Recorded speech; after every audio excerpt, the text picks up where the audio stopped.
खुलुमबाय बेयो बड'लेण्ड इंखं टेलिभिजन दिनै 30 सेप्तेम्बर 2024 समबारखालि सानसेनि बरादखौ नोंथांमोननि खाथियाव लाबोदों आं सदानन्द दैमारिया।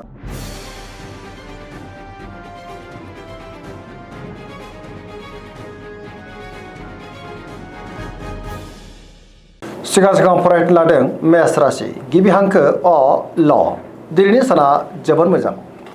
गोसोखौ दिनै जोबोर गोजोननाय मोनगोन। सुथुरखौ गोरलैयैनो फेजेननोबो हागोन। बहाबा हान्थियोब्ला दिनै जोबोर मोजां आरो मोजाङैनो हान्थिनोबो हागोन। मावनो लानाय खामानिफोरखौ दिनै थि समावनो मावफुंनो हागोन। सिगांनि बबेबा आद्रा खामानियाबो दिनै मावफुंजानो हागौ। सोरबा लोगोनिफ्राय मोजां खौरांबो मोननो हागौ। रांखावरियाव मोजां, बेफार फालांगियावबो मोजां होनजायो। गोबां धोन आरजिनो हागोन। गुबुननिफ्राय थोजासे हेफाजाब मोननोबो हागौ। सोरजोंबा बाख्नाय जानानै गोसोआ दिनै जोबोर खुसि जागोन। न'खराव अननानै फैगोन। गुबुननि गोसोखौ गोरलैयैनो बोनोबो हागोन। गोसोनि बोलोआ बांगोन। समाजाव मान मोननो हागोन। लाइमोनफ्रा दिनै जोबोर खुसि जागोन। गावबा गावनि गोसोनि साननायफोरखौ फोरमायलायनोबो हागोन। पजिटिभ एनार्जिनि गोहोम गोग्लैगोन।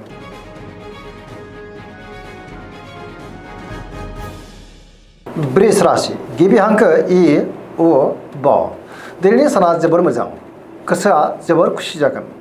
गोसोनि बोलोआ बांगोन। गावनि गोसोनि साननायखौ गुबुननो फोरमायनो हागोन। माबा नङा मोनसे मोजां खौरांबो मोननो हागौ। समाजाव मान मोननो हागोन। रांखावरियाव मोजां, बेफार फालांगियाव मोजां होनजायो। आयाबो बांनो हागौ।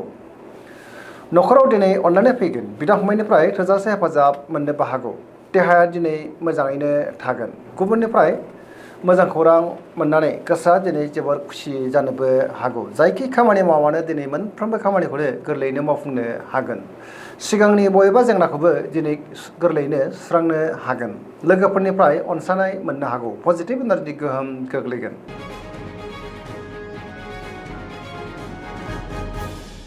मिथुन राशि गिबि हांखो क स दिनैनि साना जोबोर मोजां। गोसोखौ दिनै जोबोर गोजोननाय मोनगोन। पजिटिभ एनार्जिनि गोहोम गोग्लैगोन। मोनफ्रोमबो बिथिङावनो जाफुंसारगोन। गियाननि आंखाल जानाय नङा। गोसोआ दिनै जोबोर खुसि जागोन। देहाया मोजाङैनो थागोन। रांखावरियाव मोजां, बेफार फालांगियावबो मोजां होनजायो। सिगांनि बबेबा आद्रा खामानिखौ मावफुंनो हानानै गोसोआ दिनै जोबोर खुसि जागोन। न'खराव अननानै फैगोन। समाजाव दिनै मान मोननो हागोन। गोसोनि बोलोआ बांगोन। सोरबा लोगोनिफ्राय थोजासे हेफाजाबबो मोननो हागौ। सोरजोंबा बाख्नाय जानोबो हागौ। गुबुनजों मोजां सोमोन्दो लाखिनोबो रोंगोन आरो पजिटिभ एनार्जिनि गोहोम गोग्लैगोन।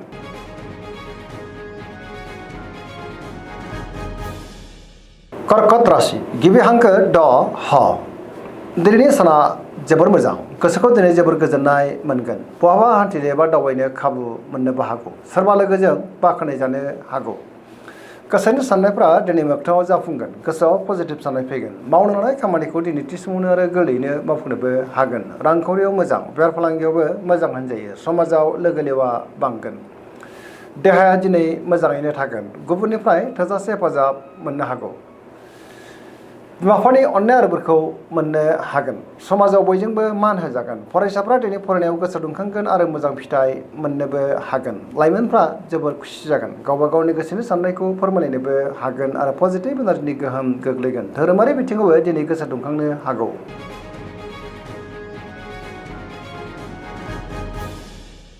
सिंह राशि गिबि हांखो म ट दिनैनि साना जोबोर मोजां।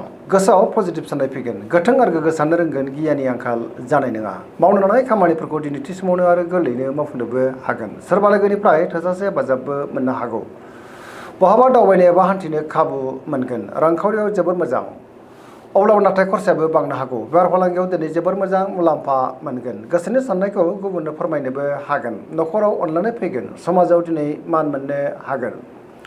देहाया दिनै मोजाङैनो थागोन। गुबुननि थाखाय गोबां मोजां खामानि मावनानै होनोबो हागोन। गोसोआ दिनै जोबोर रमान्टिक जागोन आरो गावबा गावनि गोसोनि साननायफोरखौ फोरमायलायनोबो हागोन।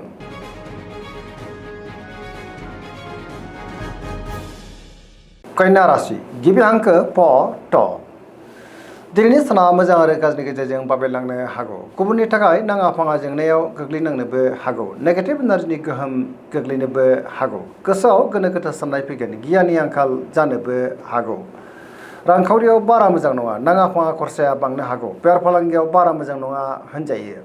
देहाया मोजाङैनो थागोन अब्लाबो नाथाय जानाय लोंनायाव सांग्रां जानांगोन न'खराव अननानै फैगोन गोबां खामानियाव दिनै मुखुब थानांनो हागौ सोरजोंबा रायखोमा जानोबो हागौ गावनि गोसोनि साननायखौ गुबुननो फोरमायनो गोब्राब जागोन गोसोआ दिनै जोबोर आला खाला जानोबो हागौ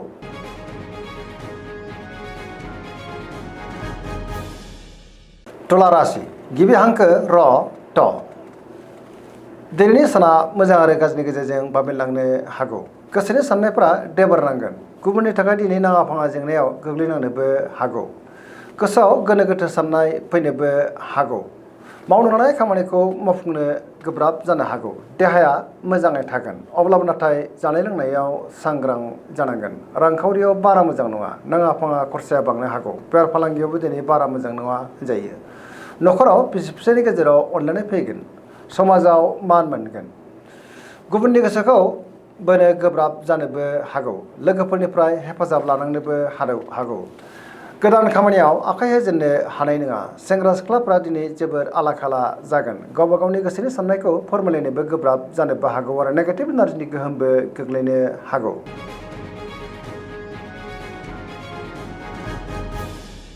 वृश्चिक राशि गिबि हांखो न स दिनैनि साना जोबोर मोजां गोसोखौ दिनै जोबोर गोजोननाय मोनगोन गुबुननि थाखाय गोबां मोजां खामानि मावनानै होनोबो हागोन सोरबा लोगोजों बाख्नाय जानोबो हागौ समाजाव लोगो लेवा बांगोन गोसोआव गोथों आरो गोग्गो साननाय फैगोन मावनो लानाय खामानिफोरखौ दिनै थि समावनो आरो गोरलैयैनो मावफुंनो हानानै गोसोआ दिनै जोबोर खुसि जागोन सिगांनि बबेबा आद्रा खामानियाबो दिनै मावफुंजानो हागौ गुबुननिफ्राय थोजासे हेफाजाबबो मोननो हागौ गोसोनि साननायफ्रा दिनै मोगथाङाव जाफुंगोन गोसोआव बोलो बांगोन समाजावबो मान मोननो हागोन न'खराव अननानै फैगोन बिदा फंबायजों दिनै मोजां सोमोन्दो थागोन आरो बिसोरनिफ्राय थोजासे हेफाजाबबो मोननो हागौ रांखावरियाव मोजां बेफार फालांगियावबो मोजां होनजायो देहाया दिनै मोजाङैनो थागोन फरायसाफ्रा दिनै फरायनायाव गोसो दुंखांगोन आरो मोजां फिथाइ मोनगोन सेंग्रा सिख्लाफ्रा गावबा गावनि गोसोनि साननायखौ फोरमायलायनो हागोन आरो पजिटिभ एनार्जि गोहोम गोग्लैगोन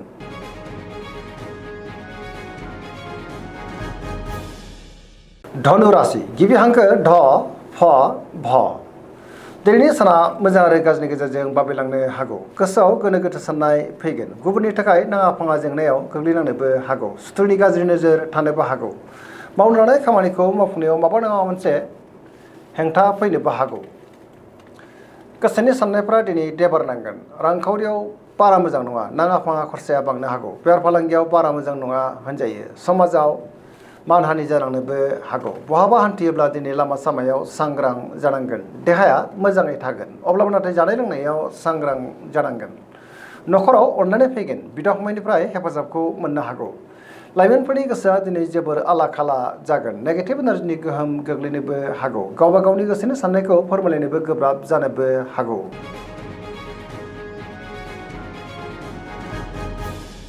मकर राशि गिबि हांखो ख ज दिनैनि साना मोजां आरो गाज्रिनि गेजेरजों बाबेलांनो हागौ गोसोनि साननायफ्रा देबोरनांगोन मावनो लानाय खामानिखौ मावफुंनायाव माबा नङा मोनसे हेंथा फैनोबो हागौ रांखावरियाव बारा मोजां नङा नाङा फाङा खरसाया बांनो हागौ बेफार फालांगियावबो दिनै बारा मोजां नङा होनजायो गुबुनजों मोजां सोमोन्दो लाखिनो गोब्राब जानोबो हागौ गोदान खामानियाव आखाइ होजेननो हानाय नङा न'खराव अननानै फैगोन बिदा फंबायनिफ्राय हेफाजाबखौ मोननो हागौ सेंग्रा सिख्लाफोरनि गोसोआ दिनै जोबोर आला खाला जागोन फरायसाफ्रा फरायनायाव गोसो दुंखांगोन आरो मोजां फिथाइ मोननो हागोन गोसोनि साननायफ्रा दिनै देबारनांगोन लाइमोनफ्रा जोबोर आला खाला जानोबो हागौ नेगेटिभ एनार्जिनि गोहोम गोग्लैगोन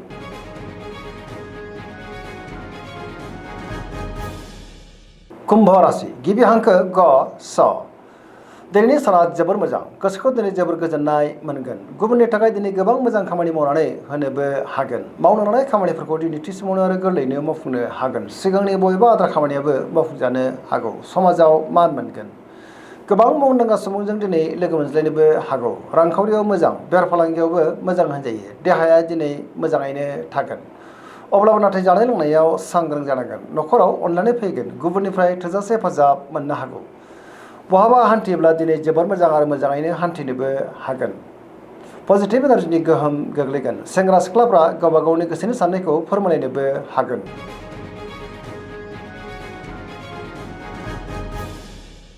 मीन राशि गिबि हांखो ड स दिनैनि साना जोबोर मोजां गुबुननि थाखाय गोबां मोजां खामानि मावनानै होनोबो हागोन गोसोआव पजिटिभ साननाय फैगोन गोसोनि बोलोआ बांगोन गावनि गोसोनि साननायखौ गुबुननो फोरमायनोबो हागोन देहाया मोजाङै थागोन रांखावरियाव मोजां बेफार फालांगियावबो मोजां मुलाम्फा मोननो हागोन न'खराव अननानै फैगोन सोरजोंबा दिनै बाख्नायजानो हागौ लाइमोनफोरनि गोसोआ जोबोर रमान्टिक जागोन आरो गावबा गावनि गोसोनि साननायखौ फोरमायलायनोबो हागोन गुबुनजों मोजां सोमोन्दो लाखिनोबो रोंगोन फरायसाफ्रा दिनै फरायनायाव गोसो दुंखांगोन आरो मोजां फिथाइ मोनगोन पजिटिभ एनार्जिनि गोहोम गोग्लैगोन सरासनस्रायै दिनै साना जोबोर मोजां आरो मोजाङैनो बारग'लांगोन